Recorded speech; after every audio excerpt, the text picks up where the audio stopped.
Brian Taliti, nashukuru sana kwa nafasi hii ambayo nimeweza kufika kwenye soko letu la Kalenda. Nimepata ujumbe kutoka kwa watu kadhaa wakinieleza kuhusu soko hili, mambo ambayo imekuwa uharibifu, wizi ambayo imefanyika mahali hapa na mambo ambayo si ya kufurahisha, na ikaweza kugusa moyo wangu kwamba nikaweze kuja, nikaweze kuungana pamoja na watu wa eneo hili, nikaweze kurudisha taa kwenye maeneo haya. Kuona kwamba eneo hili letu linakosa taa, kwamba watu wanakosa kufanya biashara zao kwa njia ambayo ni amani, kwamba unapata eneo hili watu wanafunga biashara zao wakati wa mapema, na ikanigusa moyo wangu, nikasema kwamba nikuje nirudishe taa kwenye eneo hili. Na mimi binafsi nataka kuambia wananchi wa eneo hili kwamba kuanzia sasa hivi tunakuwa na uhuru wa kufanya biashara zetu. Ni sawa? Kuanzia sasa hivi tunafanya biashara zetu bila kuweza kudhulumiwa. Hata ukienda kwa boma ukifunga duka lako kuna usalama katika eneo hili. Si ni kweli? Na pia nataka kuongeza kwamba kando na hapa, si kwamba nimeguza tu eneo hili peke yake. Nimekuwa katika eneo la Malanga pale hivi. Si ni kweli? Wale wenyeji wa Malanga wanaweza kunena na mimi kwamba nimefungua taa pale hivi juzi, nikiamkia jana nimeweka taa pale, kwamba kuna mtu amekufa Malanga pale akaweza kuuliwa kwa sababu ya uhalifu wa giza kwenye soko. Na nataka tu kuomba kwamba wenyeji wa mahali hapa ambao ni vijana na kina mama na hata wazee ambao mko mahali hapa, tutumie wakati huu ambao mwangaza umeweza kurudi mahali hapa kufanya biashara zetu, tukaweza kujijenga, tukaweza kujiendeleza, tukajisimamisha kama wenyeji wa eneo hili la Kalenda. Ni kweli?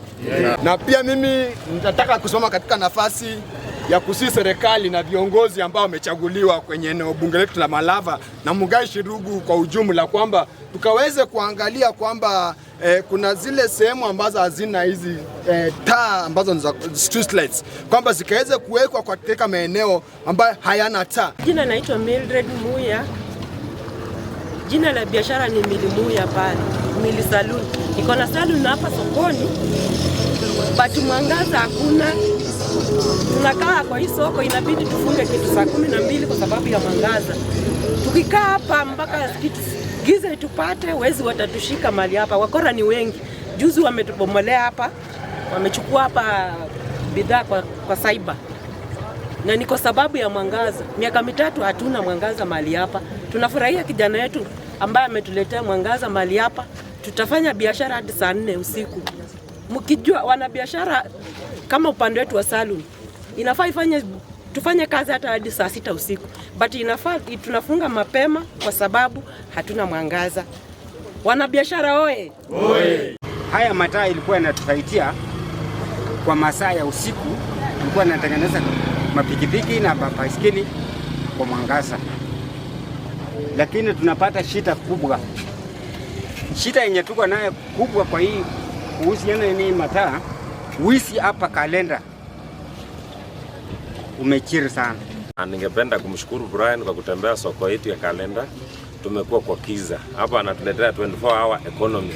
Atakuwa ametufanyia vizuri ama? Brian ako sawa? Sawa. Na bwana Brian, ningependa kushukuru kwa kuleta mwangaza. Umekuwa ukisaidiana na wenyeji wa Mugai Shirugu ward. Umeleta hizi mataa zilikuwa zimezimika for the last 2 years. Hakuna taa. Kuanzia Malanga, Mugai, Lutali, hapa Junction, hapo Mareha. Brian amekuja na initiative ya kuhakikisha kwamba soko zetu zinafanya kazi.